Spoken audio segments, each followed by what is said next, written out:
बहुत समय पहले की बात है। एक छोटे से गांव में रामू नाम का एक गरीब किसान रहता था।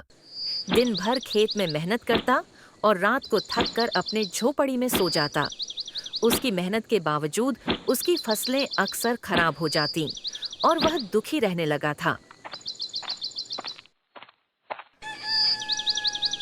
एक दिन जब रामू बहुत थका हुआ था, वह अपने खेत के किनारे एक पुराने बरगद के पेड़ के नीचे सो गया। माँ, पिताजी कहाँ हैं? वो अभी तक खेत से नहीं आए। हाँ, मेरे बच्चे, मैं भी उसी के बारे में सोच रही हूँ। चिंता मत करो माँ। हो सकता है पापा रास्ते में हों या आज उन्हें बहुत काम करना पड़ा हो। रात का समय था। चांदनी फैली हुई थी और हवाओं में ठंडक थी। तभी अचानक उसके सामने एक तेज रोशनी चमकी और उसमें से एक सुंदर परी प्रकट हुई। परी के बाल चांदी जैसे चमकते थे और उसकी आंखों में गहराई थी। रामू डर गया, पर परी मुस्कुराई और बोली, डरो मत रामू, मैं आकाशलोक की परी हूँ। मैंने तुम्हारी मेहनत और ईमानदारी देखी है। आज मैं तुम्हें एक वरदान देने आई हूँ। रामू हैरान रह गया। उसने हाथ जोड़कर पूछा। माँ, आप सच में परी हैं और मुझे वरदान क्यों दे रही हैं?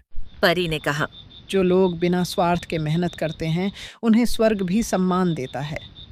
तुम 3 इच्छाएं मांग सकते हो, सोच समझ कर मांगना। रामू कुछ देर सोच में पड़ गया, फिर बोला,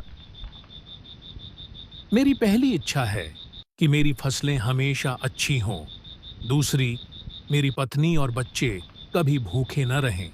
और तीसरी, गांव में किसी को भी कभी भूख से मरना न पड़े। परी मुस्कुरा उठी। तुमने अपने लिए बहुत कम और दूसरों के लिए बहुत कुछ मांगा।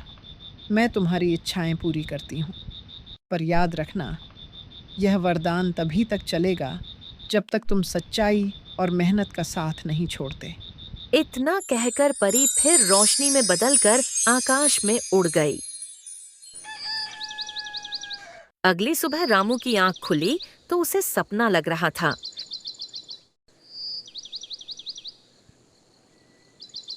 हे भगवान, ये मैंने अभी क्या देख लिया? क्या वो सपना था या हकीकत? चलो, मैं अपने खेत में जाकर देखता हूँ। लेकिन जब वह खेत में गया तो देखा कि उसकी फसलें लहलहा रही थीं। हे भगवान, वाह! मेरे खेत में कितनी शानदार फसल हुई है। यह तो सच में एक वरदान है।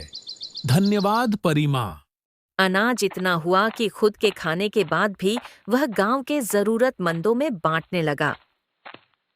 गांव वालों ने रामू की तारीफ की और उसका आदर बढ़ गया।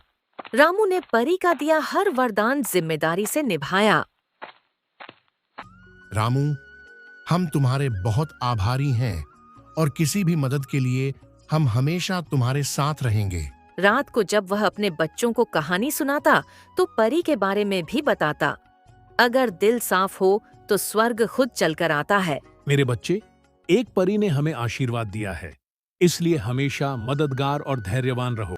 देखना, भगवान किसी न किसी तरह से तुम्हारी मदद जरूर करेगा। पिताजी, मैं इसे हमेशा याद रखूंगा। ठीक है बच्चों, बाकी कहानियाँ कल के लिए रखो। बहुत देर हो गई है। चलो अब सोने चलते हैं।